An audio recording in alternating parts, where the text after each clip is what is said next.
Welcome to tonight's story. The House That Collected Echoes. A tale of letters with no stamps. Rooms that demand confessions. And a house that keeps echoes instead of memories. Turn off the lights, put on your headphones, and prepare for 7 nights inside Halcyon, where every wall remembers, and forgetting comes at a price. The House That Collected Echoes. The letter arrived on a Tuesday, folded twice, and slipped beneath my apartment door without a stamp, without a seal, without even my name. I found it when I came home from work, its edges curled, the paper smelling faintly of salt and smoke. For a minute I just stood there with my keys still dangling from the lock, staring at the thing as if it could bite. The hallway was dim, the bulb above my unit grimed over by years of cigarettes and cooking oil that no one ever cleaned. Somewhere on the floor below, a baby cried. Upstairs, the plumbing rattled like bones shaken in a jar. I picked the letter up and turned it over. No address. No return. My thumbprint smudged to the corner, revealing a pale scratch in the fibers like a healed scar. Inside my apartment, the air was cool. Too cool the AC unit ran on a timer I had set months ago and somehow forgotten to change. I dropped my bag onto the chair by the window and set the letter on the table. My hand shook a little, a tremor that had started after my mother died and never fully left. I don't know why I thought of her then. Maybe because she used to tell me that bad news had a smell, like a storm that never breaks, she'd say, lifting her face to a skyless kitchen. I unfolded the paper. There was only one line, written in an old-fashioned hand I could almost see forming itself with a fountain pen. Come home, Elias. The house remembers. I must have read the line 10 times in a row, each time catching on a different word. The house. Not a house, and hum-hum was a word I had worked hard to erase from my vocabulary. I hadn't been back to Greybridge in 12 years. Not for my father's stroke, not for my sister's first child, not even for the small reunions arranged by people who kept the town alive in their heads with plastic nostalgia. Greybridge had been a place where windows stuck in winter and the sea chewed the cliffs like gristle. Our house crouched at the end of Alder Lane, a Victorian leftover with a widow's walk no one dared to climb. We had called it Halcyon only half ironically, because my mother liked names that promised what they couldn't deliver. I sat down. The old table rocked under my weight, one leg shorter than the others. Come home, Elias. The house remembers. There was no signature, but the handwriting carried a familiarity that traveled my bones like a chill. Not my father's. His script was hard and rectilinear, a geometry teacher punishing the paper. Not my sister Maya's, she wrote in looping, bubbly letters, every I dotted with a perfect circle. My mother's hand had been elegant and spare, a dancer's ankle in ink. But she was dead, wasn't she? 10 years and 6 days dead. I knew the dates the way a parolee knows the length of his sentence. My phone buzzed. It was Maya. Did you get something? She said without preamble. In the background, I could hear her 2 kids arguing about a screen. Because I did. What kind of something? Don't play games, Eli. Only she called me that anymore. A letter. The hairs on my forearms prickled. "Read me yours," she exhaled, a long ribbon of breath that told me she had been holding it for hours. "It says, 'Come home, Maya.'" The house remembers. Same paper as our birth certificates used to smell like. Isn't that a weird thing to say? The house remembers. What does that even mean? "What does it mean that you got one too?" I said. A pause. "Then, Softa, do you think—" "No."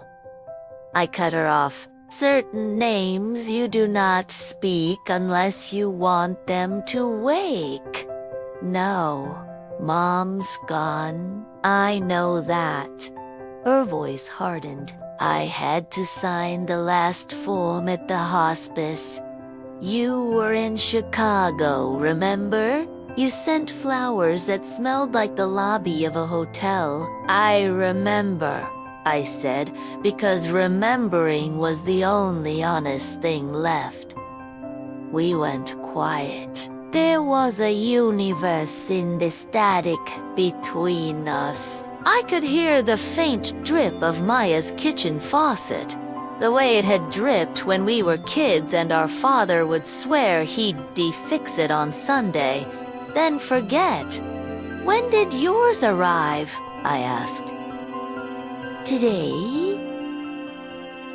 Sometime this morning?" "Eli, I think we should go. The word we landed like a bird on a wire between two storms." I had reasons not to return, stacked like books I hadn't finished reading, but the letter had a gravity I couldn't ignore, a tug that felt both external and horribly inside me. "Dad," I said at last, "have you called him?" "He won't pick up," she swallowed. I could hear it. "I've been trying since noon." Straight to voicemail. You know how he is with his ancient phone. "But I don't know. This feels like something else." She hesitated. There was a second sheet. "Eli." "What?" I sat up. The table leg squealed against the linoleum. Under the line. It was blank at first, but when I held it near the window, the words came up, like lemon juice, like we used to do with secret messages. She exhaled again. It said, 7 nights. 7 nights what? 7 nights left. I didn't realize I was already standing until the keys were in my hand.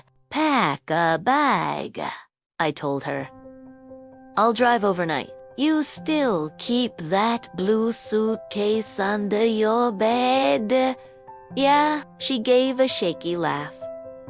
"Okay. I'll tell the kids we're visiting Grandpa. Try Dad again. Text me when you're on the road." We hung up. I stood alone with the letter and the blank space it left in the room. 7 nights left. Left for what? Before what? Threat or promise? "The house remembers," the letter had said. I thought of the attic, where I used to play, the smell of dust and chalk, the old phonograph that sometimes woke by itself and turned the room into a sea of static. I thought of the wall behind the pantry where, when I was 10, I had pressed my ear and heard something breathing, slow and patient and terrible. I thought of my mother's locked drawer and the key she wore on a chain she never removed, not even in the bath. By sundown I was on the highway, the sky layered in bands of bruised color. The road unspooled ahead of me like a tape someone had rewound too fast. My car's headlights caught Kat's eyes on the shoulder. Then they were gone. I drove with the window cracked to keep alert. The air carried a whisper of ocean, even this far inland. My mother used to say that the sea keeps time for us when the clocks won't. In the distance, thunder bulked up over a flat horizon, but it never broke. Not once in 4 hours. Grebja's sign announced itself at 2:30 name. Green paint flaked, someone having added an S with a white marker to make it grace. Population 3,192, if you believed the last count from 7 years ago. The streets were empty, storefronts mauled by time. A bakery that had been a hardware store that had been a bank. I drove past the church whose bell my father had rung on Sundays, past Mrs. Klein's boarding house that always smelled like cinnamon and mildew, past the diner where my mother had waited tables before she met my father, her hair tied up in a red scarf that turned every head. Alder Lane was narrower than I remembered, tunneled by old oaks that leaned inward like gossiping women. My headlights flashed over the house, and for half a second it looked exactly as it had the night we left. All its windows dark, the porch sagging, the widow's walk a black comb against the sky. Then the light skimmed across, and the house was something else entirely. The paint had blistered. The number 73 had lost its 7 and now read like a broken equation. One shutter hung by a single rusted hinge, tapping lightly in the breeze like a fingernail on a table. But the door my heart jolted, the door stood open a crack, exactly as if it had been waiting. I parked. The engine ticked in the cold. For a minute I didn't move. Every childhood lesson I had ignored folded itself around me. Do not wake the house after midnight. Do not sing on the stairs. Do not touch the mirror at the end of the hall. My mother used to say these things half laughing, like the rules of a game, but games can cut you open if you don't play by them. I texted Maya. Here. Her typing dots appeared, then vanished, then returned. Home in 5. She wrote, had to gas up. The kids are asleep. I stepped out into the night. The air smelled like wet iron. The porch boards groaned under my weight the way they had always groaned under my father's. I pushed the door. It opened without a sound, an absence of sound so complete that it seemed to draw the noise of the world into itself. No creak, no sigh, only the slow inhale of the house making room for me. Hello, I said, because it felt ruder, not. The entry hall yawned. The wallpaper peeled in strips that revealed older paper beneath. Roses, then ships, then a pattern of eyes that I knew was only a pattern.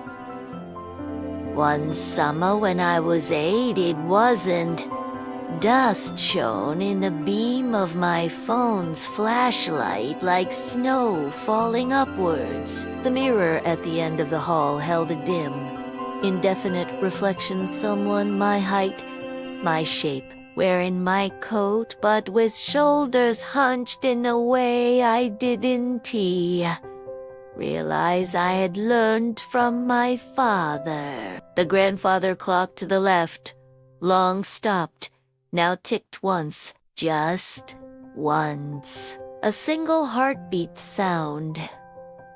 And then no more. I called my father's name. It felt brittle in my mouth. No answer.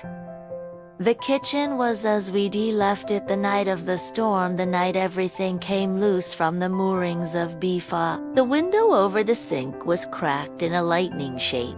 The enameled table bore the ring of a long-vanished hot pot, and beneath it a blackened place on the vinyl where the candle had fallen. I knelt to touch it as if it could still burn me. From the pantry came the faintest sigh, like air escaping a mouth after a question that will never be answered. I pressed my hand to the wall there, the way I had done when I was 10. It was cool and dry. The paint rough, the faint knitted seam where two sheets of old gypsum met. I heard nothing, and the nothing drove a splinter under my nail. Behind me, a floorboard popped. I swung around fast enough to make the beam of my phone jitter over the ceiling. The house was empty, but the open door now stood closed. Maya, I said, but it was too soon for her. Another sound, not a pop this time, but a whisper.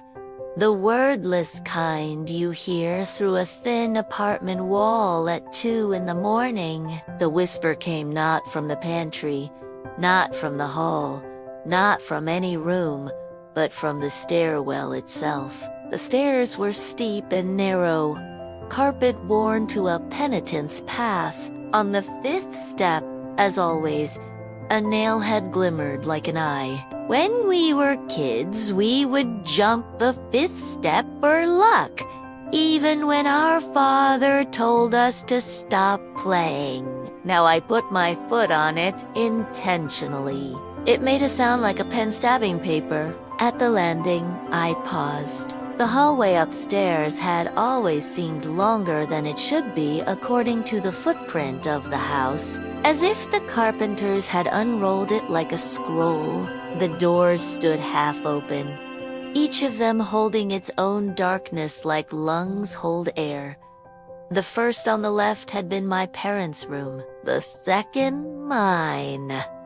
At the end, the small door to the attic. My parents' door drifted wider as if someone had walked through it and nudged it with their shoulder. The scent came first. My mother's perfume. Not in any bottle I could name. But the smell of rain evaporating off chalk, of clean paper, of the cool shadow inside shells. A grief I had learned to carry like a folded letter unfolded, sudden and total. "Mom?" I whispered. The room beyond was a palimpsest of lives. The bed frame still there, but the mattress gone.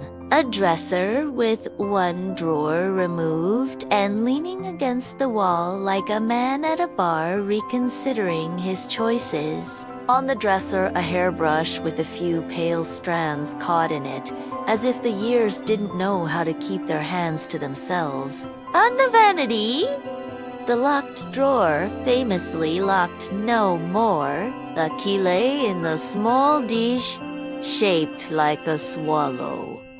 My father had bought her in a city that had no sea. I picked the key up. It weighed less than memory and more than forgiveness. I didn't open the drawer. Not yet. Instead, I turned toward the mirror above the vanity. My reflection was there, of course, but behind my left shoulder, angled so precisely that it couldn't be an accident, stood the doorway to the hall, and beyond it the top of the stairs. A shape passed there. A shade. A smudged geometry. It paused at the 5th step, as if remembering something it used to be afraid of, then lifted its foot and descended out of the mirror's frame. I spun. The hall was empty.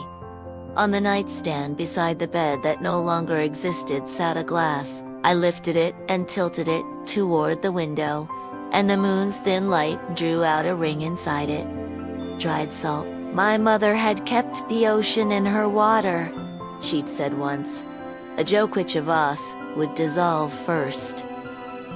I set the glass down and went to the window. Greybridge slept below, or pretended to. At the edge of town, the sea lay black and faceted like a thing with too many eyes. Far offshore, a light bobbed a fishing boat or a boat. As I watched, the light flashed twice, then twice again, then paused. I didn't know why the pattern frightened me until I remembered that when we were children, our father had taught us the lighthouse codes for fun on rainy afternoons.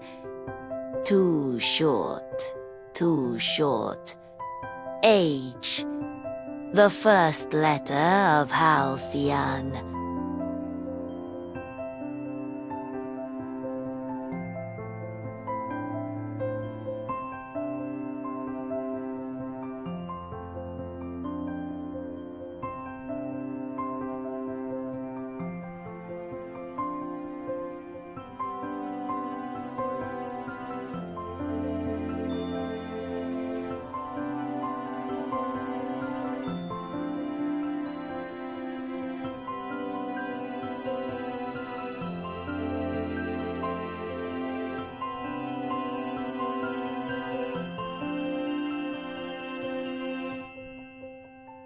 Maya. 2 minutes. I turned away from the window and went to the small door at the end of the hall. The attic. The knob felt colder than the metal around it. The keyhole had been painted over years ago, but the paint had cracked with time, forming a small starburst. I put my ear to the wood.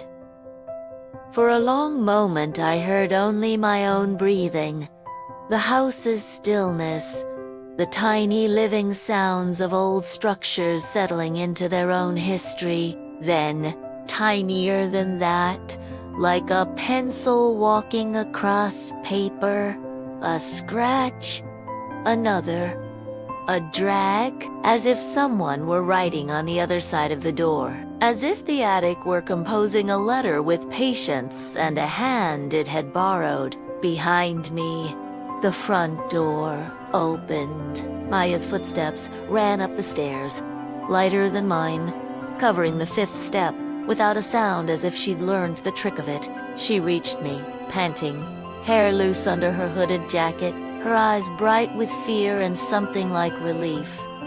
"You came," she said. "The house asked." I said, and even as I said it, I knew the phrasing wasn't mine. She leaned her forehead to the attic door.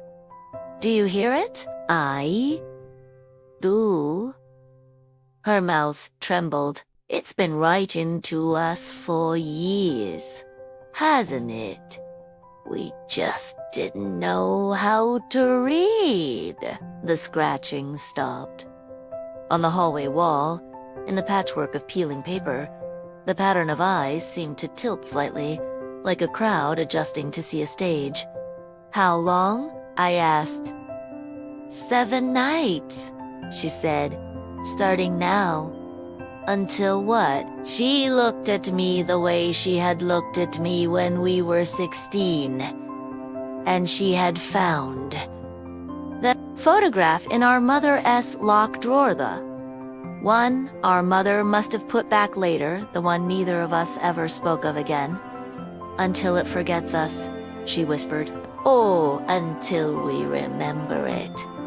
Downstairs, the grandfather clock ticked once more, just once, like a throat clearing. The air eddied. My mother's perfume lifted, thinned, and settled into the absence it had left. Somewhere far out at sea, the lighthouse flashed its code, HHH, and the house, which had been waiting, inhaled. "Come on," Maya said, reaching for my hand. "We don't have all night to be afraid." We didn't. We had 7 of them. And if the letter told the truth, our house remembered more than we ever learned to forget. We opened the attic door. The attic stairs were so narrow that we had to go up sideways, the two of us turning and turning as if the house wanted to wind us into itself like thread. The smell hit first cedar chests, old newspapers, the faint ozone of lightning trapped in a bottle. Our father had kept the attic as his territory, a museum of abandoned projects. A rocking horse, missing an eye, a ship in a bottle that had given up halfway, a shortwave radio that picked up voices we weren't supposed to hear. As kids, we had been told to keep out.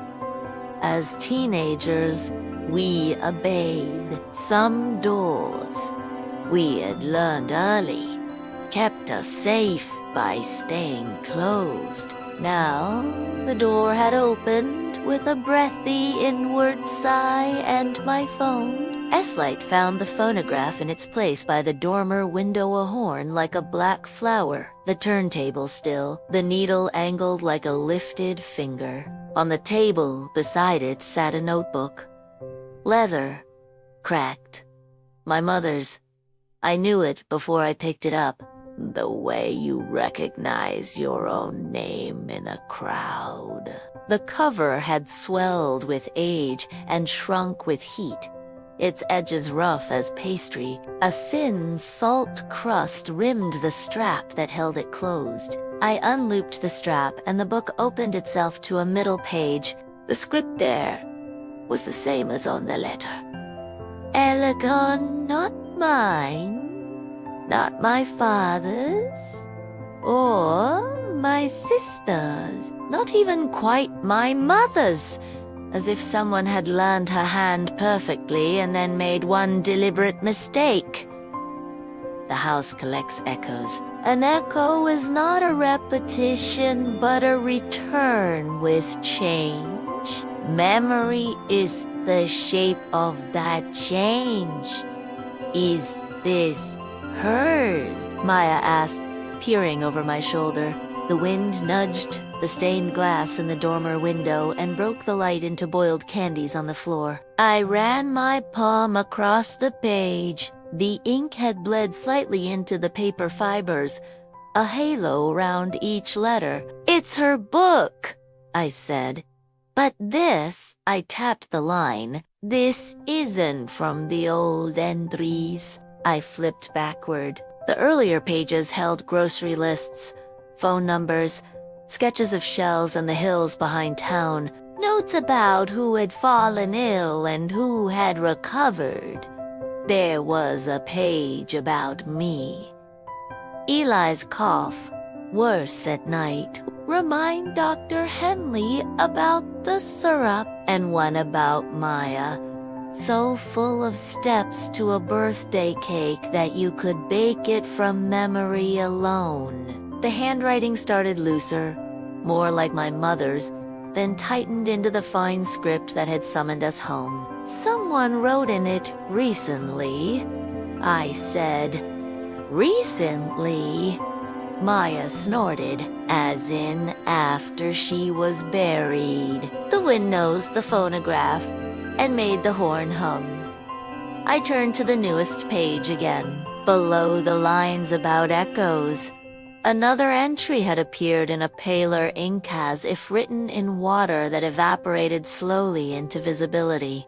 7 nights to reconcile the ledger. 7 rooms to empty or be emptied by. Maya rapped the edge of the table with her knuckles. Ledger. rooms, she counted silently. There are 7 rooms, if you include the pantry. Of course there are 7 nights, I said. 7 rooms. We looked at each other like we used to when a teacher asked for volunteers and knew we were both about to offer the other one up. Which one first? I asked. The pantry, she said immediately. Get it over with. Of course, I said, because Maya had not pressed her ear to that wall for years. We carried the notebook downstairs like a fragile instrument. The house seemed to notice our choice and rearrange its silences accordingly. On the landing, the mirror showed us a 3rd figure for an instant, standing behind Esau woman in a pale dress, hair pinned low, one hand under the other like she was holding a small bird. Then she was gone, and we were ourselves again, spooked and pretending not to be. In the kitchen, the air had cooled. Though we had not opened a window, the pantry door stood ajar by an inch, just the way we had left it, just the way we had always found it. When I touched it, the wood felt warm, as if a hand had just been there on the other side. Wait, Maya said, and took the notebook from me. She flipped to a blank page and set the book on the table. If it writes, let it write where we can see. We stood together before the pantry. The shelves inside were the same as ever. The jar of buttons, the line of mismatched plates, the tin of cocoa that had probably turned to perfume by now. The back wall, painted a flaking white, showed nothing. No hidden door. No seam that would give way if you pressed it hard enough. Just plaster over old lath. And behind that, the bones of the house. And behind that, the hill. And behind that, whatever the hill was made of that had always made me think of pressure and time. Do you think Dad, Maya started? And cut herself off. She hadn't called him again. Neither had I. I reached in and pressed my palm to the wall anyway, because sometimes one superstition is the key that unlocks the other. The cool of it seeped into my skin and traveled up my arm to my shoulder, then climbed the ladder of my spine and unlatched something behind my heart. For a second I reeled the way you reel when away you didn't. TC comes up from behind and scoops your knees out from under you, and then I heard it. The scratch, the drag, the hush. Are you? Maya began. She. I lifted my hand and put my ear to the wall. It was not one sound, but many. A pencil, a chalk. A voice breathed close enough to fog the paint if paint could fog. Words piled on, words underneath. My name and not my name. My mother's laugh braided into my father's cough. The lilt of our grandmother Esmalte's weather prayers winding around the syllables like seagrass around the piling. I didn't know language could move like that. It made me want to weep and bolt all at once. Then, clear as if someone had put a mouth to a knothole, a sentence. It was not the storm that took her. I stumbled back, my shoulder hitting a shelf that rattled like bones in a gourd. Maya grabbed my arm to steady me. What? She demanded. What did it say? I pointed dumbly to the notebook. In the time I had my ear to the wall, the blank page had developed a thin gray sheen, then inked itself into sentences we could both read. Room 1. The pantry. Statement to reconcile. It was not the storm that took her. Witness the wall. Hours remaining. 51 hours, Maya said.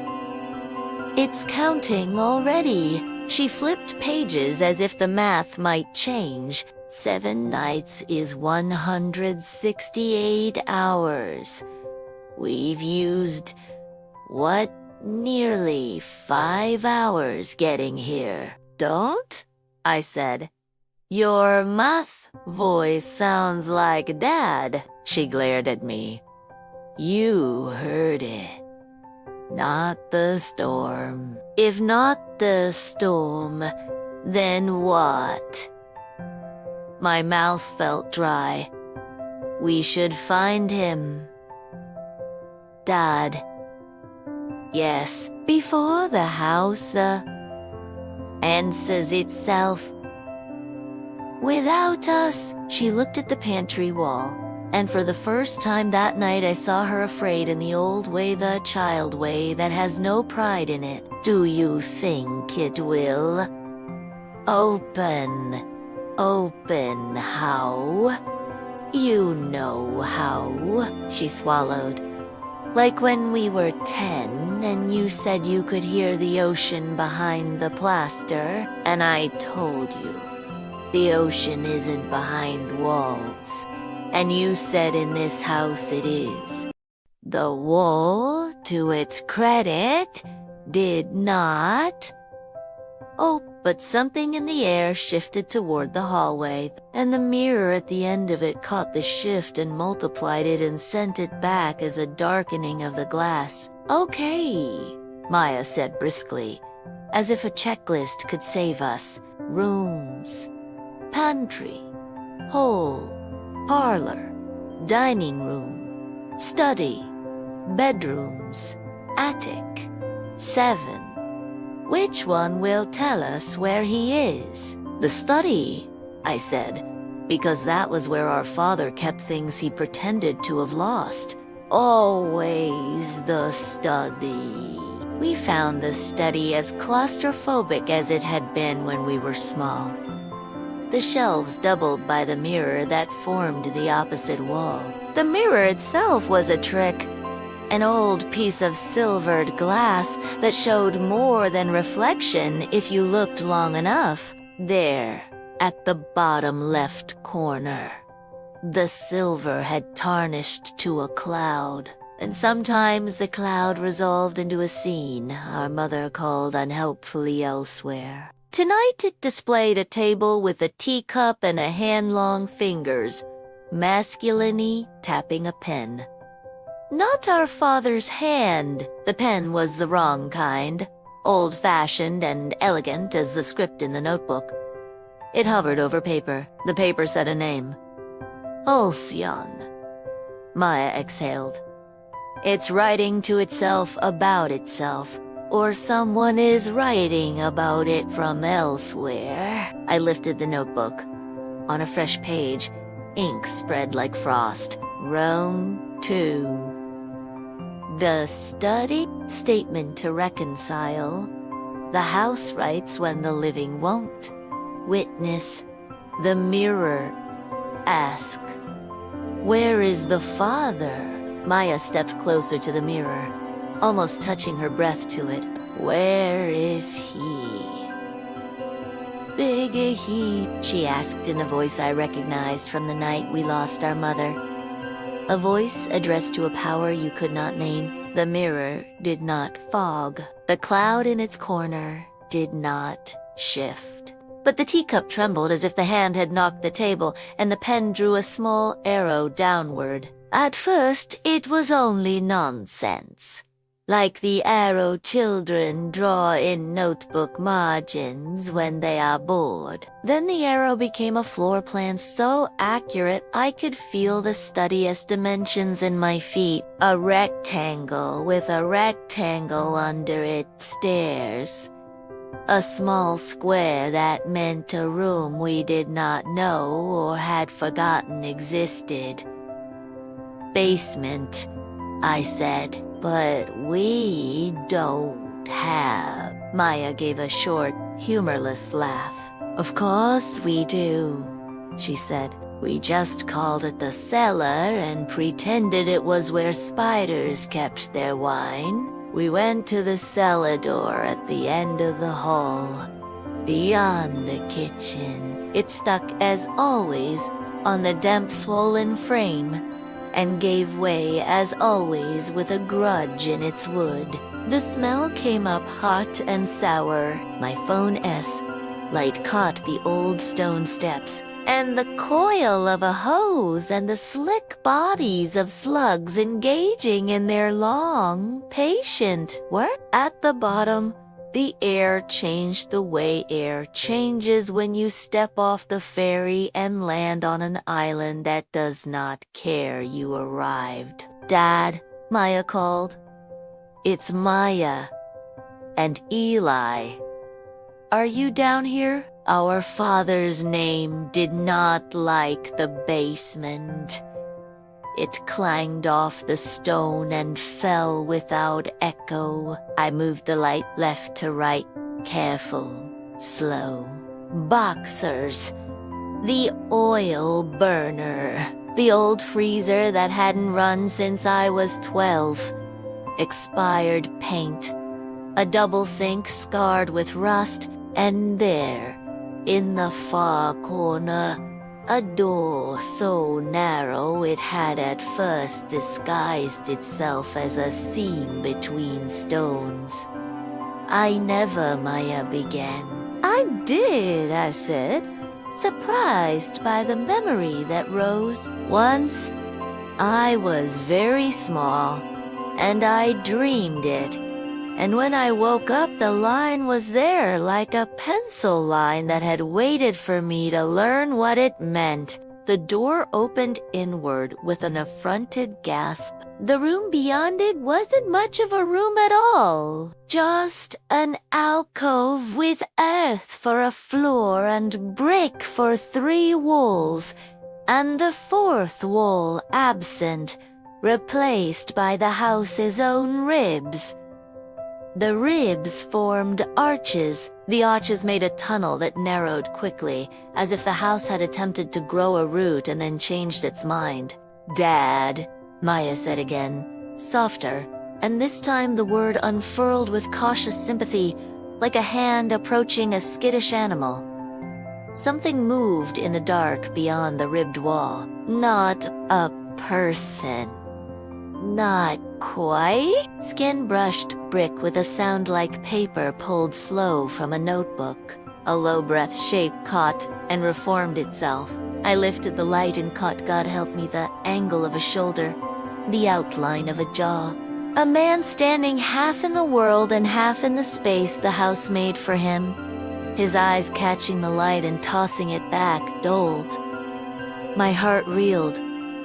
"Dad." He stepped forward. Something in the arch behind him resisted and then let go, the way a mouth lets go of a word you don't want to say. He looked thinner and older and more himself than he had ever allowed us to see. His clothes were the clothes he wore to ring the bell on Sundays, minus the polish he reserved for the day of rest. In his right hand he held a chipped mug. In his left a notebook of his own, cheaper than our mother's, spiral-bound and dog-eared to the same 3 pages, as if he had been writing the same paragraph for years. "Children," he said, and smiled without showing his teeth. "You came." "The house wrote us," Maya said, and flinched at how that sounded outside her head. "So it did," he said, and did not seem surprised. "Are you hurt?" I asked, moving to him and checking his arm. As if I could still be a son who did practical things. His skin was cool and dry. His pulse tapped my fingers and then politely withdrew. "Only tired," he said. "It's long work, remembering." "Then stop," Maya burst out. Stop and come upstairs and drink water that hasn't tea been sitting in the air since before we were born. He looked at her with a tenderness that almost undid me. I can't, he said simply. Not yet. The letter said 7 nights. I told him. 7 rooms. He nodded. I started without you. I shouldn't have. It made the work worse. What work? Maya demanded. What is the house doing? What it always did? He raised his chin toward the arch and the tunnel beyond, collecting echoes, making a faithful account. You can't keep a house like this without balancing the books sometimes. The books? I said, because I had seen the ledger in his desk drawer, full of numbers that did not add to money. Whose debt? He considered. Not debt, he said at last. Difference. He looked at each of us as if committing us to memory. Will you hear me? He asked. The part I didn't say when your mother died? The part I've been writing down in the wrong ink. Maya's mouth opened and shut. At last she said what I could not.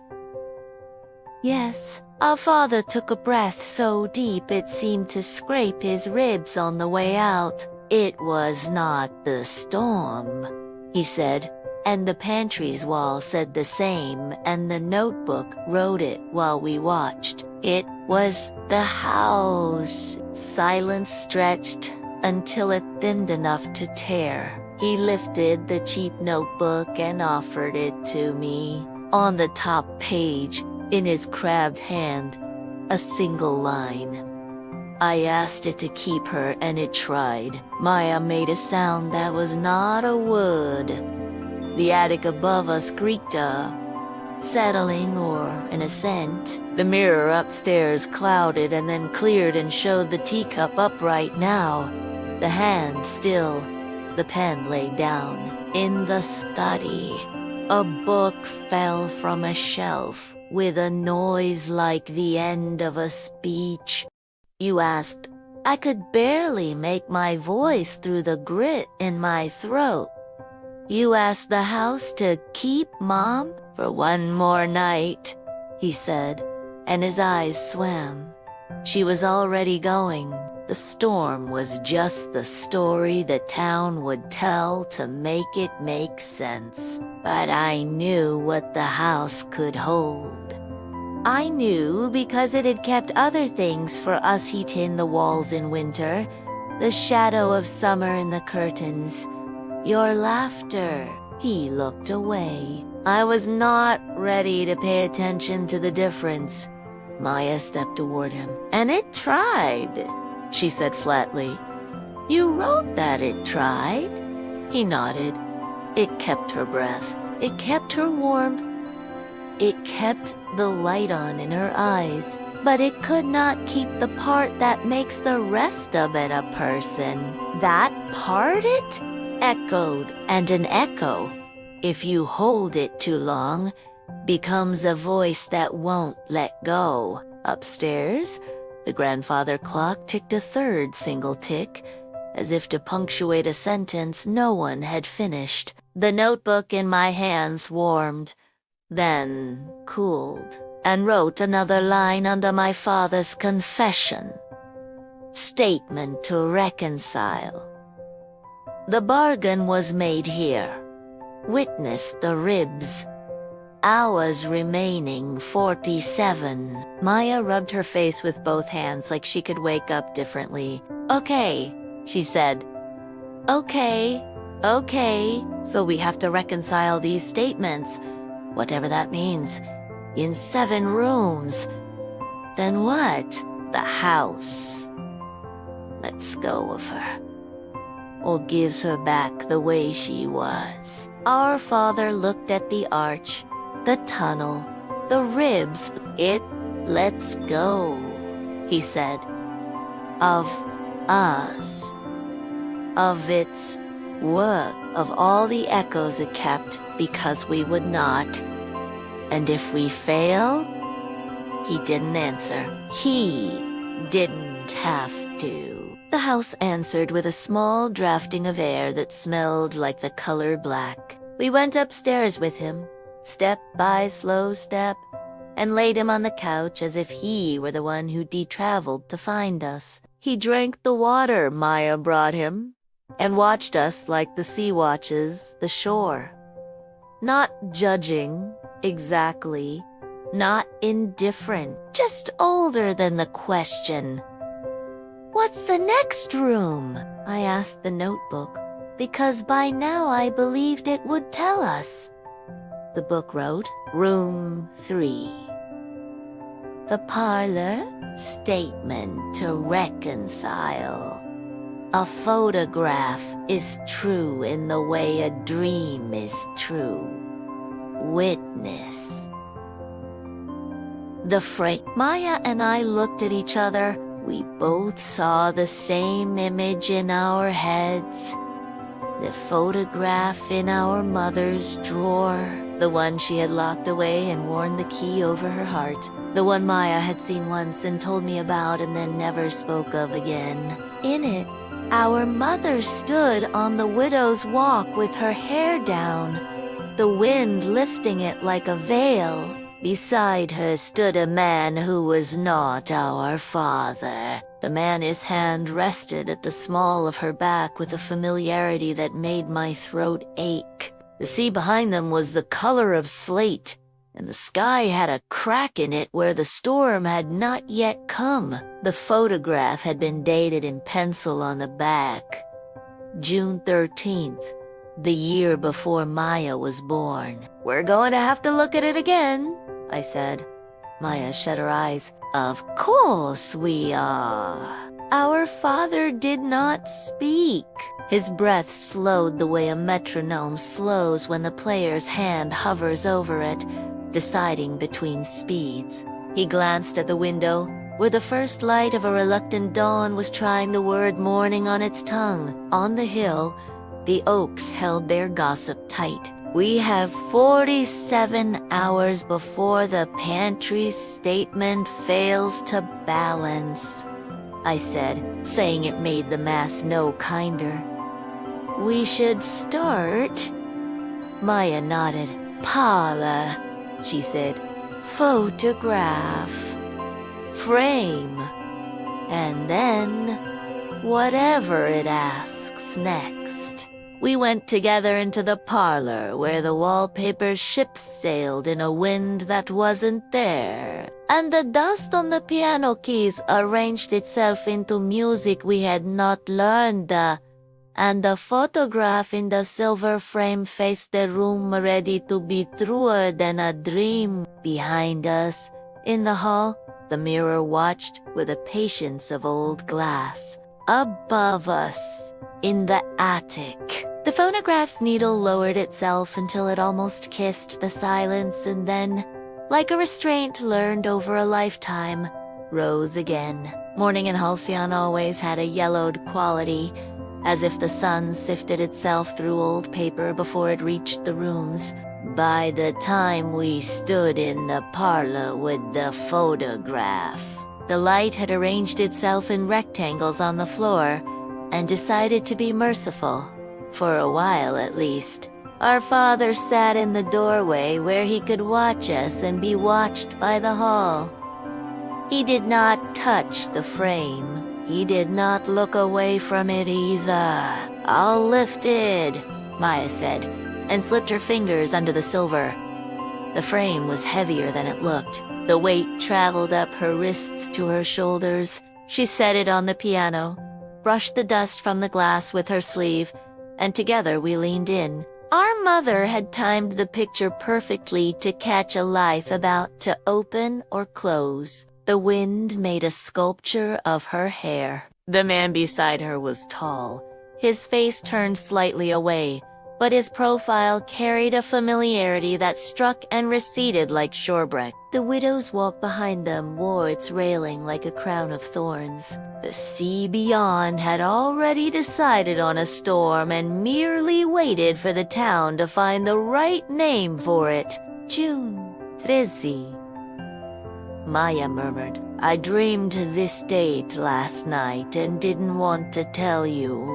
On the back, in our mother's precise pencil, the sin underneath, a second line that neither of us remembered from the last time we looked. The day the house learned to keep. My skin pebbled. She wrote that? I asked. Or it wrote through her hand, Maya said. Either way. I lifted the frame and looked straight into our mother's eyes, as if the glass were a window and the window were not yet installed. There was a joke in those eyes. There was a dare.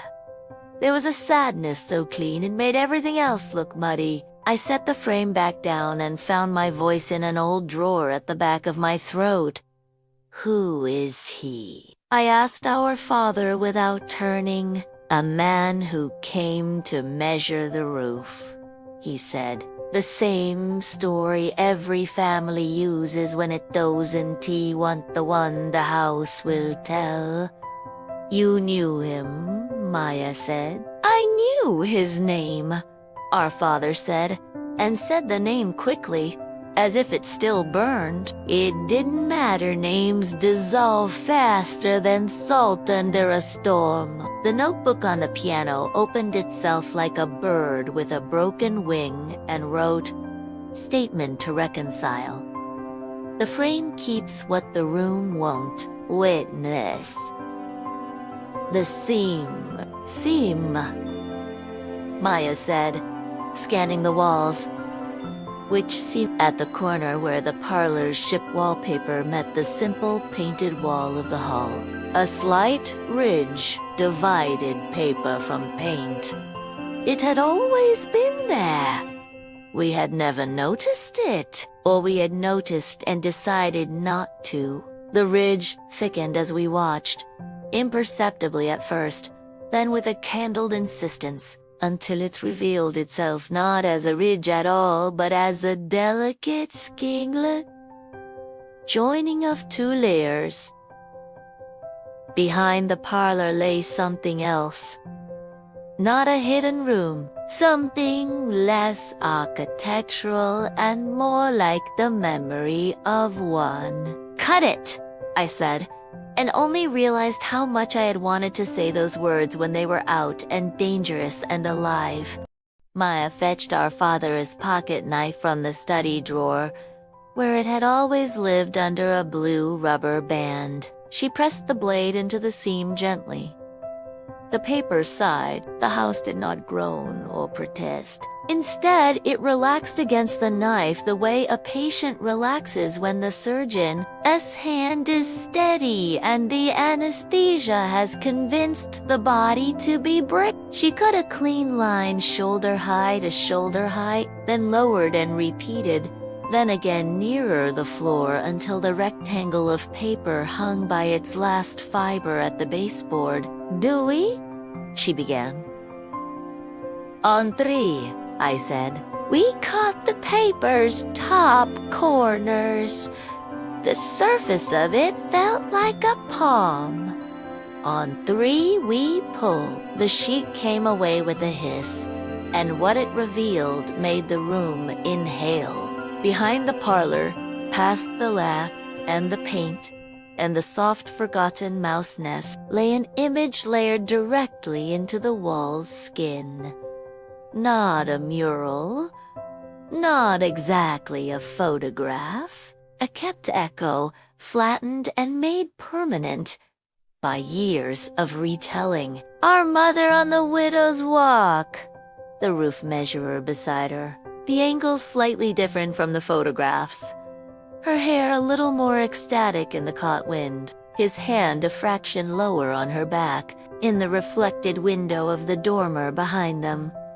Our father not visible in the original print. watching through the glass with the complicated heartbreak of a man who called the house a miracle and then asked the miracle for too much. Maya swayed. "It kept this," she whispered. "All this time. It keeps everything we ask it to," our father said, "and some things we don't." I reached out and pressed my fingertips to the image where our mother's hair broke into the sky. The wall was smooth and warm. For a moment, the hair moved the light moved around my fingers. When I pulled my hand away, the tips were dusted with the faintest silvering, as if I had touched the back of a mirror. The notebook wrote, "To reconcile. Tell it the true sequence. Speak the part. The frame refuses."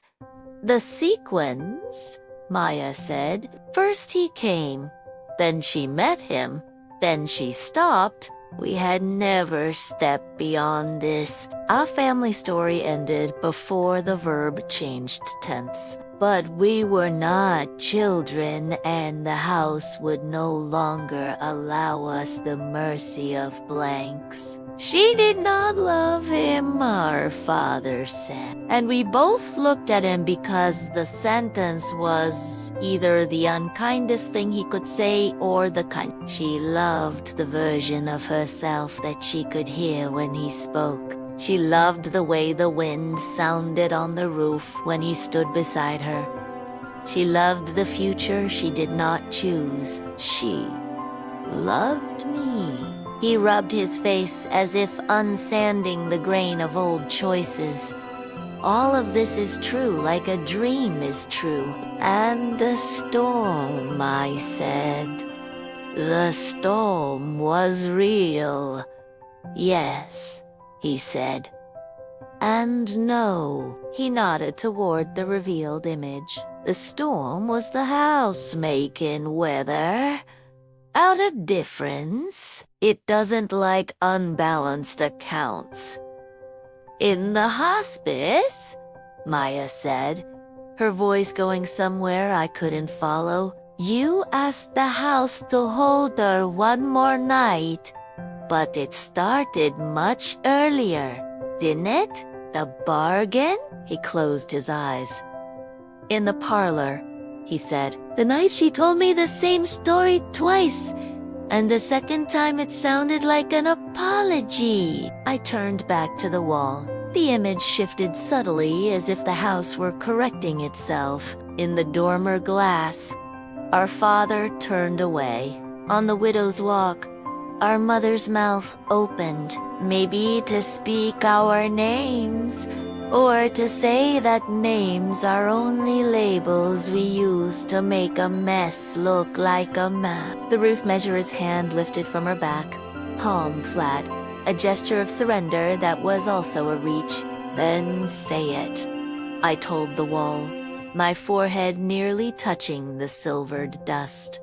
"Say the true sequence." It did not speak in a voice we could hear. Instead, the room reordered itself around the frame. The piano's dust made a line, then another, then a bar of music in which accidents resolved to sunlight. The ships on the wallpaper turned in place until their sails found the wind that matched the day of the photograph. The light coming through the window stepped back 3 minutes. My watch stuttered and then matched the new time. The image behind the wall settled. Our mother took a breath, we all felt. The storm paused 2 miles off. Our father in the dormer glass put his hand flat to the pane and did not knock on it. The roof measurer smiled. Not the smile of a thief, but the smile of a man who had recognized a country to which he would never hold a passport. The notebook wrote one clean, final line for the room. Balanced, we stood there stupid with relief. "Next," Maya said thickly, "because relief is a luxury you can't afford when the ledger still holds open columns." The book fluttered, pages riffling, and chose Room 4. The hall. Statement. Mirrors do not show you. They show what the house believes you are. Witness.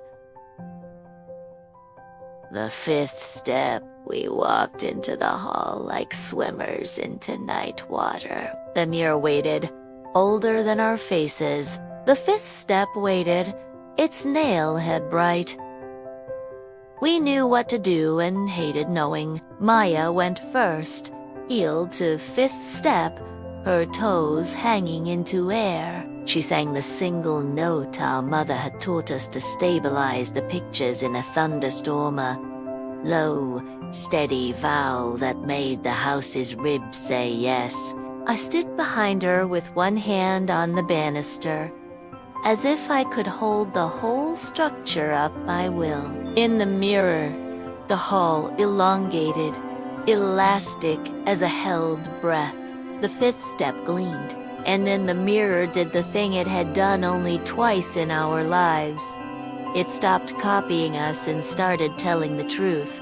We were not there. We were children again, and also old, and also our parents, and also the people we would have been if one choice had tilted differently at a kitchen table in June. The 5th step in the reflection pressed itself flat, then rose like a book's spine. A word appeared on it, black as a nail.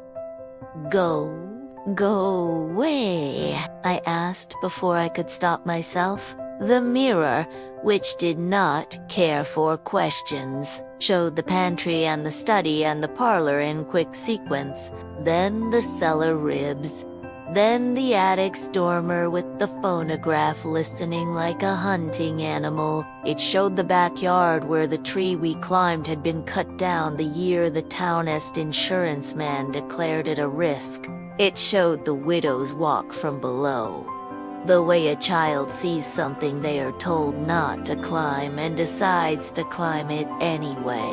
It showed my mother's lug drawer opening to reveal not only the photograph but another object we had never seen. A ring with an oval of glass instead of a stone, and under the glass a curl of hair too pale to be anyone's but hers. It showed my father's hands holding nothing, and the nothing shining. Go, Maya said, and stepped off the 5th stair, and the mirror caught her and then decided not to and let her fall back into the hallway we actually inhabited. She did not stumble. She never did. I followed, and the mirror rolled its old eyes and showed me my face the way I carry it, which is to say like a mask that sometimes remembers there is skin beneath. The 5th step gave up its brightness and returned to iron.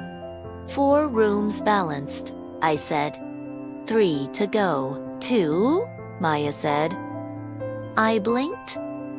2? She held up the notebook and tapped the margin where the hours had been sliding away like small, hard candies down a chute. The book, which had not been asked, had volunteered an update. Pantry. Balanced. Study. Balanced. Parlor. Balanced. Hall. Balanced. Remain in. Bedrooms. Attic. The bedrooms, I said. We went to mine first, because the door was already ajar and the air in there smelled like sleep you can shake. The book didn't even make us wait for the sentence. Room 5. Bedroom Elias. Statement. You were not the witness. You promised to be. Witness. The wind. A kindness would be to tell you I didn't know what it meant. No kindness tonight. The window over my childhood desk had been a telescope to everything I wanted.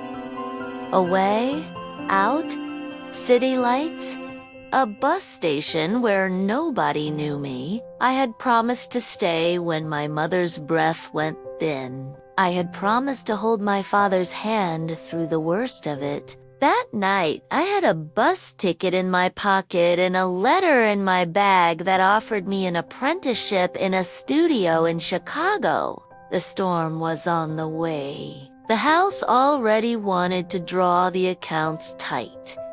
I went. Maya stayed. We never said it like that because we were too good at being kind where it didn't help. I know, I told the window. I know, and I am here now. I pressed my forehead to the glass until it hurt. Outside. Grebridge was doing the thing New England towns do at the edge of a storm, fixing everything that didn't need fixing in the hope that the right ritual might work on the weather. The light on the harbor flashed its H again, patient and ridiculous. The window warmed under my skin. The sentence wrote itself into the book with a new verb, tense. Balanced. Maya's room did not forgive so quickly. Room 6. Bedroom, Maya. Statement. You kept what wasn't yours to keep.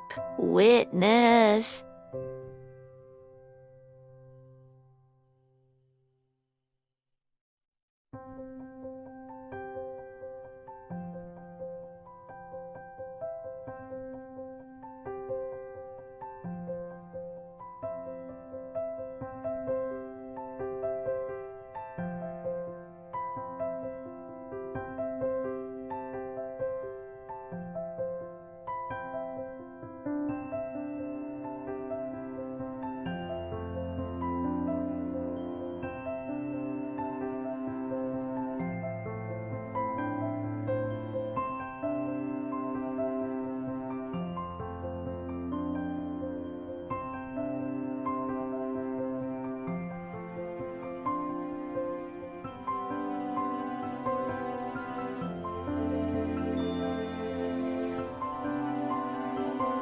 She pulled the shoebox from under the bed automatically, as if she had been doing it every night of her life.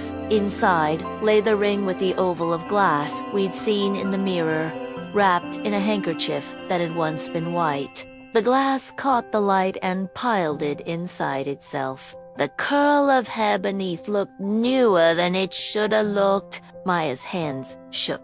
It was under the drawer, she said. The day I found the photograph, I thought if I kept it, I could keep her safe. Like Dad. Another bargain. You were a kid, I said, and there was more anger in it than pity. She flinched as if I'd struck her. So were you when you left. Her jaw set, but the house doesn't grade on a curve. She lifted the ring and stood straighter. I'm returning it, she announced to the room. To the drawer. She set the ring in the dish, shaped like a swallow. The dish looked surprised to find itself doing what it had been made to do. The notebook nodded its dry little nod, balanced. We were breathless now, as if the sea had been asking us questions in a language we only mostly understood. The attic door waited. The phonograph above us made a sound like a record centering itself. The clock downstairs, which had discovered a rhythm, decided to use it. Our father rose from the doorway couch with the care of a man lifting history and walked toward us without needing to know where we were going. Last room, he said. Last statement, Maya added, and put her hand on the attic knob.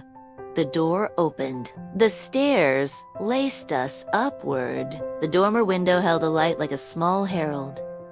The phonograph's needle hovered. The leather notebook lay where we had left it, its strap unwound, its pages ready. Room.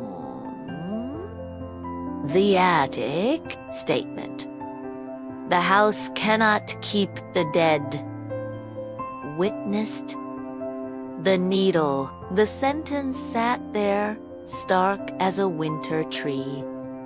Maya's breath hitched. Our father's head bowed like the seas when the wind switches. I looked at the phonograph and thought of the way sound carves itself into material, and how you can hear the past if you know where to put the needle. Will it make us play it? Maya asked. It will ask. Our father said.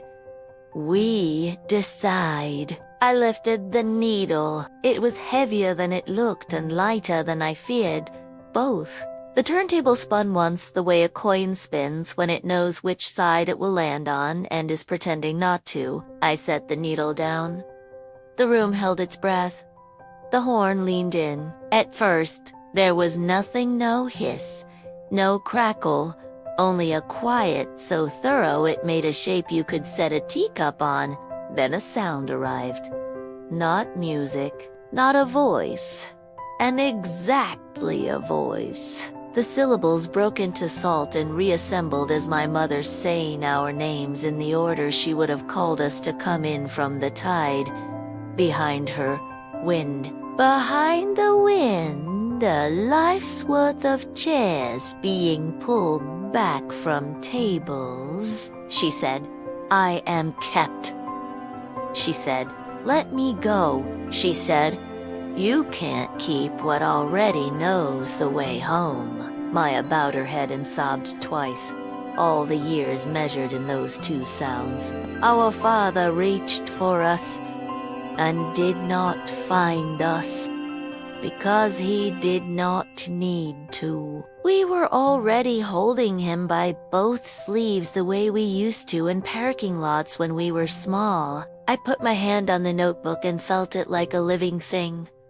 The page under my palm warmed. The sentence on it changed tense again. The way a truth changes when you finally say it plain. The house will not keep the dead. Not, will not. Choice, not law. I lifted the needle.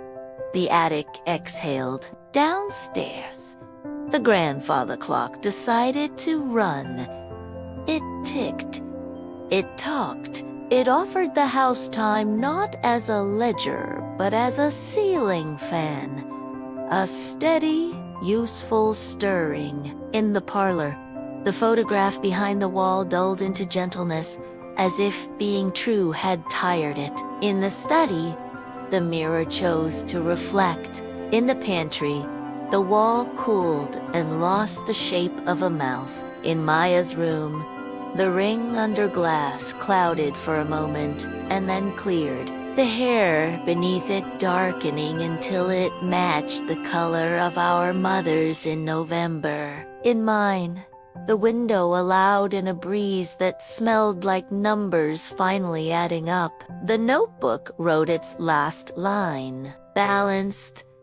Hours remaining. Irrelevant. My phone buzzed. A message with no sender ID. Only a gray bubble. Thank you. H. Halcyon, Maya said, then shook her head. No, her. We went down the stairs together and stood in the entry hall. The three of us crowded by the door we had found open 6 hours earlier. I wanted to step out into the yard and see if the Oaks had changed their minds. I wanted to walk to the harbor and watch the light blink a letter that was not.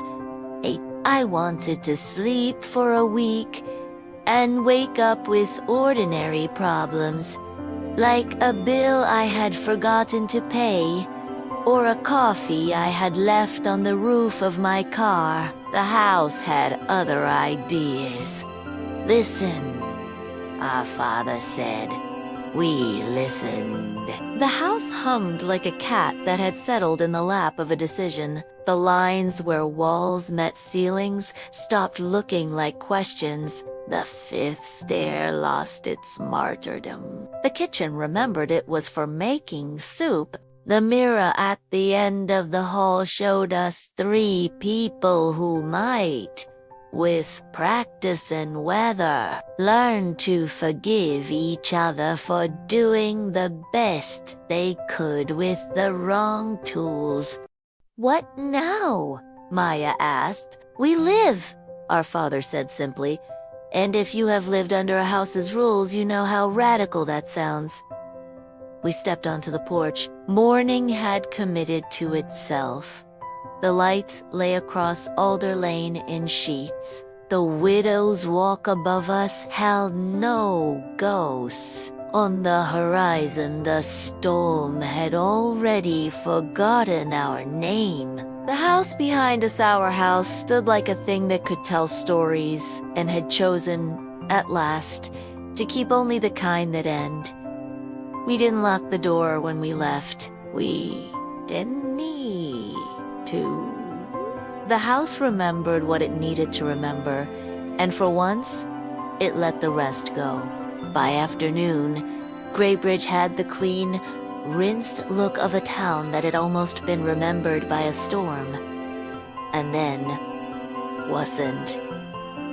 We ate soup in the kitchen because the kitchen had decided to be a kitchen again. And afterward, my father fell asleep in the chair by the window with his mouth slightly opened like a man who had been holding a note for years, and finally let it fade. Maya and I took a slow lap through the rooms, the way you circle a lake after the ice is gone. Not to test it only, to honor the change. The pantry wall was unapologetically a wall. The study mirror reflected us without opinions. In the parlor, behind the cutscene, the kept image had softened into pigment and paper, a history that no longer insisted on reenactment. We rehung the wallpaper rectangle and pressed its edges flat with the heels of our hands. It held. Upstairs, the bedrooms had the shyness of animals returned to the wild. In mine, a moth patrolled the window like a quiet border guard. In Maya's, the swallow dish cupped the ring with a domestic, untheatrical patience. The attic had gone taller by an inch no carpenter would measure, and the phonograph sat with its needle cradled. A hunter laid down beside the path. My mother's leather notebook, and also the house S, in a way that no longer threatened, lay open to a final page that none of us had written. A house is a promise the living make to time. When the promise is kept, the echoes find their own doors. Outside, the harbor light tried a different pattern. One long, one short. L. The joke pleased me more than it should have. L for live in, I said out loud, and the window smiled in its way the way pains smile, by deciding not to rattle. Maya came to stand beside me. We should sell it, she said. And then, we can't sell it. Both sentences were true in the way a dream is true. Accurate to the feelings they carry, not to the ledger of money. We can leave it open, I said. Let it breathe. Let it remember without us. Will Dad stay? He'll say no, I said, and then stay until the Oaks tell him they're tired of his sermons. We looked at each other and saw, with a shock that was not unpleasant, to people who might not spend the rest of their lives practicing their griefs that night, because we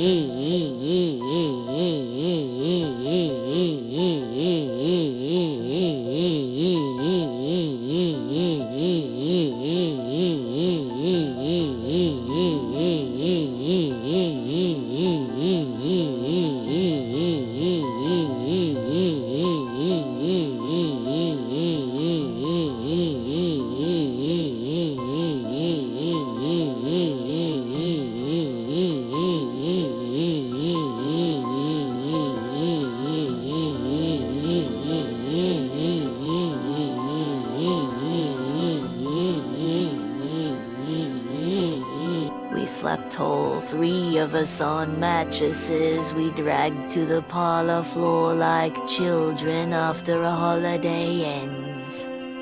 The house made its night noises. The slow thermal sigh, the discreet crack of a board reshaping itself after a long discipline, the minute traffic of whatever lives in old wood. At 2:13, the grandfather clock spoke 12 honest chimes and didn't apologize for missing the cue. At 3, I woke to the faintest scent of salt and chalk and clean paper, and the feeling of a hand passing over my hair in a motion that meant not stay and not go only enough. In the morning, there was mail. Not slid under a door this time, delivered unimaginatively to the box at the end of Alder Lane, where box elders shed their seeds like coins. 4 envelopes. One addressed to my father in a hand that belonged to the bank. He groaned and put it under his plate. One to Maya from a former student, sending pictures of a toddler in a dinosaur raincoat. One to me from Chicago with a black return logo and a note that said the apprenticeship offer still stood if I wanted to start in the fall. And one with no stamp, no return, no address beyond the simplest of names. How we opened that one last, all of us standing as if a hymn required it. Inside was a single card, ordinary cardstock, ordinary ink. We have finished our work for now. Take what you like, leave what you can.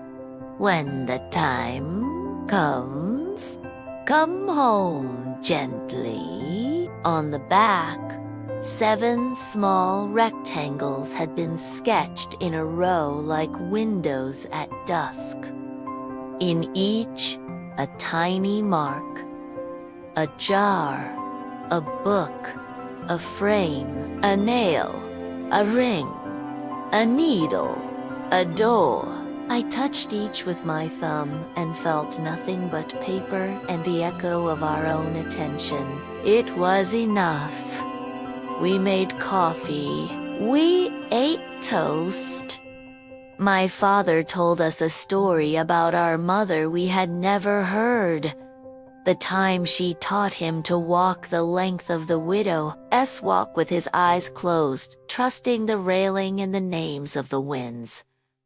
I cheated, he admitted, and grinned like a boy. I peeked.